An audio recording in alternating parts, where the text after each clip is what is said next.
Hey everyone, it's Rella and I'm back with another video. Today I'm coming at you guys with this beautiful blue look. If I thought I stepped out of my comfort zone with my last look, I definitely stepped out of my comfort zone with this look. I'm terrified of the color blue when it comes to makeup because it's a very hard color to use. It can easily look like you have a black eye, and it's also, if not used right, it's not flattering at all. I did a poll on Instagram between purple and blue and everybody chose blue, so I was like, oh my god, I might as well just get this out the way. This is my third attempt at doing a blue look, so I guess the third time really is the charm.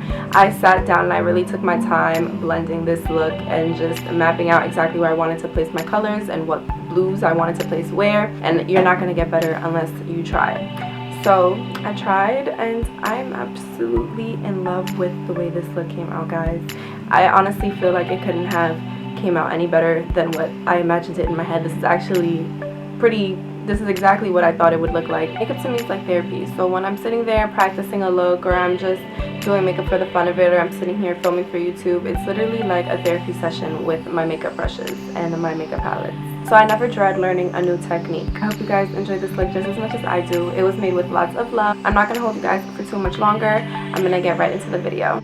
So as always, we're going to be starting off with priming our lids. Whenever you're working with any bright colors, any colors that have a lot of fallout, any shimmers, you always want to start your eye makeup first because you do not want to ruin the makeup that you did on your face with any fallout or anything like that.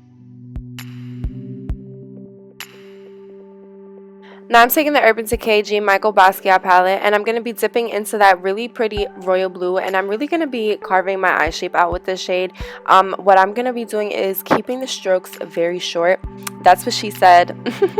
You don't want this blue to go up too high. You're going to look like you have a black eye, or it's just not going to be flattering. You want to keep it very low. You want to have as much control of your brush as possible.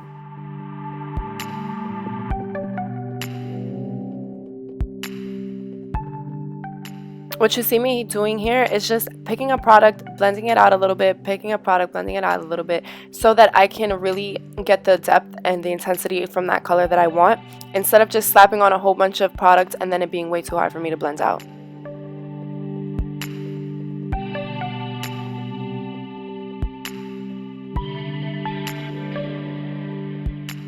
Grabbing the sky blue right next to that shade we just picked up on an itty bitty little blending brush, and I'm going to be blending that on the edges, and I'm just gonna bring it up very little, again not too high. You want to keep the blues relatively low, but I'm just using that to blend out the edges, again in circular strokes. Alright guys, so now it's time to cut that crease. So a little trick that I like to use when I'm cutting the crease is, one, I like to use, you want to make sure you have a really flat rounded brush, and then I like to dip my brush into the concealer only at the rounded top part.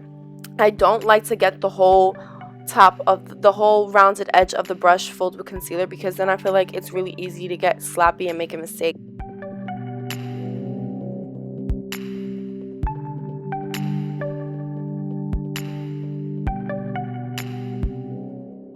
I'm just grabbing a white eyeshadow and I'm going to pat that on top of the cut crease that we just laid. I wanted to add a little bit of sparkle to this look, so I took a really pretty icy blue and I just laid it on top of the shadow. It ended up looking really nice. I thought it was going to look a little crazy because we added that on top of a matte, but it looked really nice. It added a nice pop. And now I'm going to take the roller lash, sorry, I keep calling this roller lash. I'm going to take the roller liner from Benefit, and I'm going to line my eyes. So I'm going to do a pretty thick liner, but I'm not going to do nothing too crazy. I'm not going to do a wing either. When I do a thick classic black liner, I like to do outline the thickness that I want first, instead of just going in and creating it thick as I go, if that makes any sense.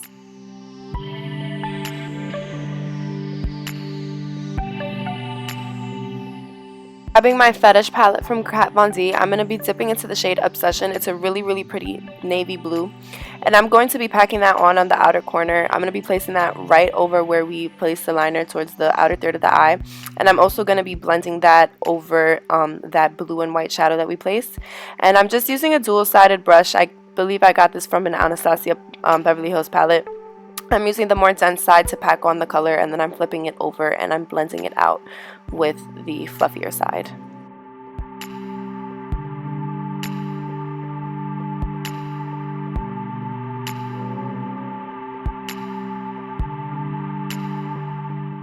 Right guys, so now I'm going to be grabbing the Banana Bright Face Primer from Ole Henriksen, and we're just going to be prepping the face for our foundation.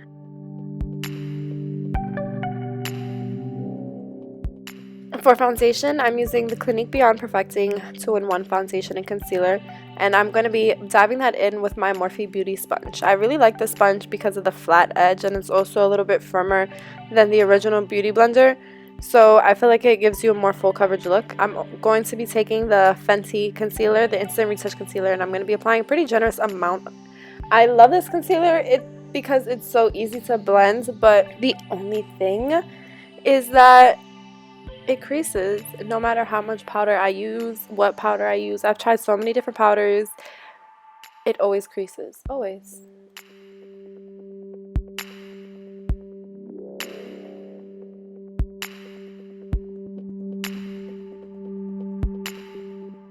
To set that, I'm just taking the Maybelline Fit Me Loose powder, and I'm going to be applying that with the Morphe Beauty Sponge. I really like applying powders with beauty sponges because since you have to use them damp, I feel like it just loosens up the particles even more, and it just melts the powder into the concealer, and it makes it one instead of it looking like it's just sitting on top of the concealer, you know. But now we're going to go back to the eyes real quick, and I'm just going to be applying some of that same blue shadow that we put on the outer corner of the eye, and I'm going to be putting that on the lower lash line. I'm going to just take any nude liner, and I'm going to line my waterline with that just to open the eyes a little bit because we're using a lot of dark colors. And then I'm going to apply some of the NYX glitter primer to create a base for the glitter that I'm about to go in with. I'm going to be using the Badazz Cosmetics glitter. I believe this is in the shade Nipsey Blue. And I'm just going to put that right on top of where we placed that blue shade. I also just went in the inner corner and I packed on some white eyeshadow. Now I'm going to be grabbing the WetnWild Megaglo contouring palette just to bronze a little bit. I'm not really going to do anything too crazy. I'm just going to apply that on my cheeks and on my forehead. I just want to add some color.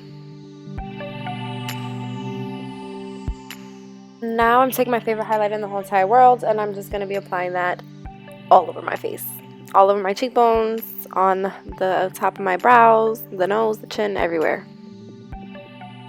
I'm going to be doing a standard pink nude lip that I'm pretty sure you guys have seen me do on this channel almost every single video, the past couple videos. But yeah, I'm just going to be taking some brown lip liner, applying a baby pink in the center, and then I'm going to be taking a nude lip gloss and applying that all over the lip. I hope you guys enjoyed this video. Please like, comment, and subscribe.